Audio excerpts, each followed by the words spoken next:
research-based education, SAP, PEGA certifications, entrepreneurship, KL, deemed to be university. ఎదురుగాలి వచ్చినా కూడా ఇక్కడ మీరందరం ఆశీర్వదించి చాలా గొప్ప విషయం. ఒక్కసారి కాదు, జనరల్ కరీంనగర్లో ఒక కల్చర్ ఉంటుంది, ఒక్కసారి గెలిచిన ఎమ్మెల్యే మళ్ళీ గెలవడు అని. ఒక్కసారి కాదు, 2 సార్లు కాదు, 3 సార్లు కాదు, 4 సార్లుగా యాంటీ ఇన్కంబెన్స్ ఉన్నవడంగా మీరు ఆశీర్వదించినందుకు మీ అందరికీ పేరు పేరు నమస్కారం. నన్ను ఆశీర్వదించి గెలిపించినందుకు.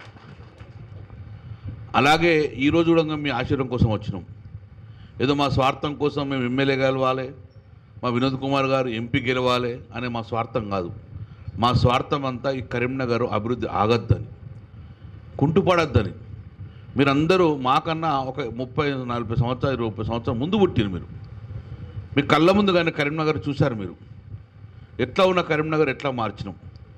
స్వతంత్రం వచ్చినప్పుడు నుంచి కరీంనగర్ ఉన్నది, కానీ మీరు చూసిన కరీంనగర్ స్వతంత్రం వచ్చిన 40-50 సంవత్సరాలైనా నిధులు లేక అస్తవ్యస్తంగా ఉండి ఎట్లా ఉన్న రోడ్లు అట్లే ఉన్నాయి, మారలే, పెద్ద మార్పు రాలే. తెలంగాణ రాష్ట్రం ఏర్పడిన తర్వాత ఇది మున్సిపాల్ నుంచి నిధులతో పని అయ్యేది కాదు. ఇంకా 100 సంవత్సరాల మున్సిపాల్ నుంచి నిధులు ఇచ్చినప్పుడు ఇట్లా అవుతుంది. కాబట్టి దీన్ని ఒక స్పెషల్ ప్రాజెక్ట్ తీసుకోవాలి అని గౌరవ ముఖ్యమంత్రి కేసీఆర్ గారు ఆ రోజు వినోద్ కుమార్ నన్ను పిలిచారు. కరీంనగర్ అంటే మనకు ఇష్టం కదా, ఎప్పుడు గుడ్డి దీపం కదా, దీన్ని మంచి అన్ని రంగాల్లో తీసుకుపోదామని చెప్పేసి ఆ రోజు గౌరవ ముఖ్యమంత్రి కేసీఆర్ గారు సపరేట్ నిధులు ఇవ్వడం వల్ల ఈరోజు కరీంనగర్ అనేది హైదరాబాద్ గొప్ప నగరంగా మేము కళ్ళ ముందు కనబడ్డది. మీరు ఎటన్నా పోండి, మట్టి రోడ్డు కనబడుతుందా కరీంనగర్లో? అద్భుతమైన రోడ్డు తయారు చేసుకున్నాం, నీళ్లు తయారు చేసుకున్నాము, ఇన్ఫ్రాస్ట్రక్చర్ తయారు చేసుకున్నాం. ఆ రోజు కేసీఆర్ గారు పిలిచి కరీంనగర్ అంటే మనకు ఇష్టంగానే తెలంగాణకు ఒక 2 స్మార్ట్ సిటీలు వచ్చినాయి, ఒకటి హైదరాబాద్కి ఇచ్చిర్రు, ఒకటి వరంగల్కి ఇచ్చిర్రు.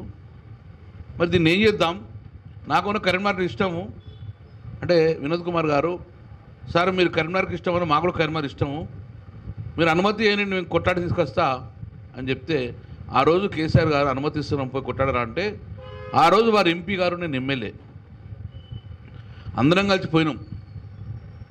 కేంద్ర ప్రభుత్వం ఒప్పుకోలే. మా రూల్స్కి విరుద్ధంగా ఎట్లా ఇస్తారు మీరు, దేశవ్యాప్తంగా రూల్స్కి విరుద్ధం ఎట్లుందంటే తన పార్లమెంట్లో గలం విప్పి ఆ రోజు మన అర్హత లేకున్నా మనకన్నా పోటీ పడ్డ జిల్లాలు ఉన్నా కూడా ఖమ్మం కాదని, నిజామాబాద్ కాదని, రామగుండం కాదని మనకు ఆ రోజు స్మార్ట్ సిటీ ఇచ్చే ఘనత ఆ రోజు వినోద్ కుమార్ గారు మన కళ్ళ ముందు కనబడ్డది. రాదు, అర్హత లేదు మనకు. అప్పుడు అర్హత లేకుండా తీసుకురావడం వల్ల కేంద్ర ప్రభుత్వం ఎంతైనా కానీ రాష్ట్ర ప్రభుత్వం ఇద్దామని చెప్పి దానికి అనుగుణంగా రాష్ట్ర ప్రభుత్వంగా 400-500 కోట్ల రూపాయలు పెట్టడం వల్ల ఈరోజు ఎట్లున్న కరీంనగర్ ఎట్లా మార్చినాం. ఇక్కడ మీ కళ్ళ ముందు కనబడ్డదండి. మీరు ఎట్లున్న నగరాన్ని ఎట్లా తయారు చేసి మీరు చూడండి. ఒకసారి పొద్దున్న లేస్తే సిపి మిషన్ అత్తుండే, సరే ఇప్పుడంటే మారిపోయింది అనుకుని అది వేరు. Neat city Karimnagar city neat అయిపోయింది. ఆమె దానికి నాకు తోడుగా ఆయన పార్లమెంట్లో గలం విప్పిండు, కొట్లాడుకున్నాం, మేము పోయినాం. ఇది మేము ఒక ఇంజన్ అయితే ఆయన ఒక ఇంజన్ అయి ఉండి కొట్లాడి తీసుకొచ్చుకున్నాం. మరి ఈరోజు మళ్ళొక్కసారి మీ కళ్ళ ముందు కనబడుతుంది. సరే ప్రజా తీర్పు శిర సాధించాలి, ఏ పార్టీకి ప్రభుత్వ తయారీకి సంబంధం లేదు. ఏమైంది 100 రోజుల లోపల ఏం జరుగుతుంది మీరు చూసారు కదా. కరీంనగర్ మొత్తం తిరుగుదు, నా మెయిన్ రోడ్ల లెక్క చిన్న రంధ్రం పడితే అయ్యో బాధపడుతుండే, మా ప్రజలకు ఇబ్బంది పడుతుందని చెప్పి కొత్త రోడ్డు తీసుకొస్తాం మళ్ళీ ఇమ్మీడియట్గా. ఇప్పుడు చూసినప్పుడు మొత్తం పొక్కలు 100 రోజులకే పొక్కలు తయారైనాయి. పట్టించుకున్న నాదులు లేడు. డ్యామ్ల నీళ్ళు ఒకసారి మన నీళ్ళు మా ప్రజలకు తాగాలి అని చెప్పేసి, మా నీళ్ళు మాకు రావాలని చెప్పేసి ఎట్లా పోతావా నువ్వు నిజామాబాద్ వరంగల్ అని చెప్పేసి నేను బస్తాలు మోసి నీళ్ళు ఆపిన. ఆ రోజు ఇప్పుడు ఆపే దిక్కులేదు, పోయినాయి. డ్యామ్ల నీళ్ళు మొత్తం ఖాళీ అయిపోయినాయి, గ్రౌండ్ వాటర్ పడిపోయింది. డైలీ వాటర్ ఇచ్చినాం, మేము 24 గంటలు నీళ్ళు ఇద్దాం అనుకున్నాం, డైలీ పోయింది. ఇప్పుడు రోజు 2 సార్లు ఒకసారి వస్తుంది, రేపు 3 రోజులకు ఒకసారి వస్తుంది. పట్టించుకున్న నాదులు లేడు, సమీక్షలు లేవు. కానీ ఈ మూమెంట్లో కూడా అల్టిమేట్గా ప్రభుత్వం లేదున్నా గలం మాదే ఉంటుంది. కాబట్టి ఈరోజు మేము రిక్వెస్ట్ చేస్తున్నాం, రాష్ట్ర నిధులతోటి సంబంధం లేకుండా కేంద్రం నుంచి నిధులు తీసుకొస్తే ఇంకా డెవలప్మెంట్ ముందుకెళ్తుంది, కేంద్ర ప్రాజెక్టు ముందుకోవాలి. అందుకే నాకు బలం. ఇప్పుడు బీజేపీ పెడుతున్నాడు సంజయ్, ఆయన ఒక్కసారి ఆ డబుల్ ఇంజిన్ అంటే ఆయనే కదా, ఇక్కడ ఎంపీ అనే ప్రభుత్వం అదే.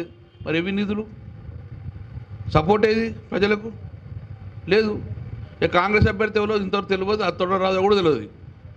సో మొత్తానికైతే మా రిక్వెస్ట్ ఏంటంటే ఒకసారి ఎమ్మెల్యే గెలిపించారు, అభివృద్ధి కుంటుపడ ఆగదు, ఇదే స్పీడ్ పోవాలి. రివర్ ఫ్రంట్ ఆపేసారు, మన బ్రహ్మోత్సవాలు చేస్తుంటే మేము చేస్తాం, అది వాళ్ళు చేసిర్రు. మొత్తానికైతే కుంటుపడుతుంది, మళ్ళీ రివర్స్ పోతుంది అని, అభివృద్ధి రివర్స్ పోద్దా అని భయం అవుతుంది. బట్ ముందుకోవాలి, అభివృద్ధి కుంటుపడద్దు. ద డెవలప్మెంట్ షుడ్ కంటిన్యూ, ఆగద్దంటే మళ్ళీ మరొకసారి వినోద్ కుమార్ గారిని పార్లమెంట్ పంపిస్తే మళ్ళీ మనం రాష్ట్ర గొంతుక, తెలంగాణ రాష్ట్ర ప్రజలకు ఎవరు కాపాడుకుంటారు? కాంగ్రెస్ కాపాడుతుందా, బీజేపీ కాపాడుతా? మళ్ళీ మన గొంతుకు ఉండాలి, టీఆర్ఎస్ గొంతుకు ఉండాలి. అందుకే మీరు అందరు కలిసి ఈసారి పార్లమెంట్కి పంపితే తన పనితీరు కనబడ్డది. మరి రేపు పనితీరు చేస్తున్న ఆశాభావం వ్యక్తం చేస్తావు. కాబట్టి మీరు మళ్ళొక్కసారి చర్చ పెట్టండి. ఒకటే ఓటెత్తున్నాం.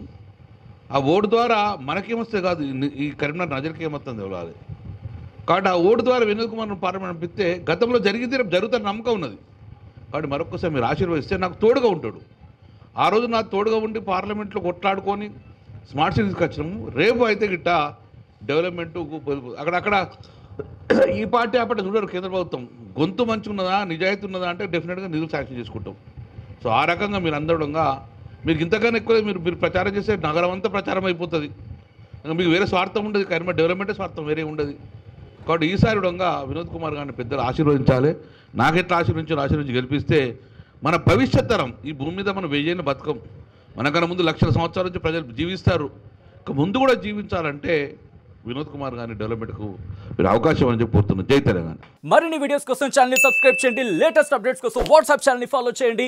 అండ్ లింక్ డిస్క్రిప్షన్ లో ఉంది.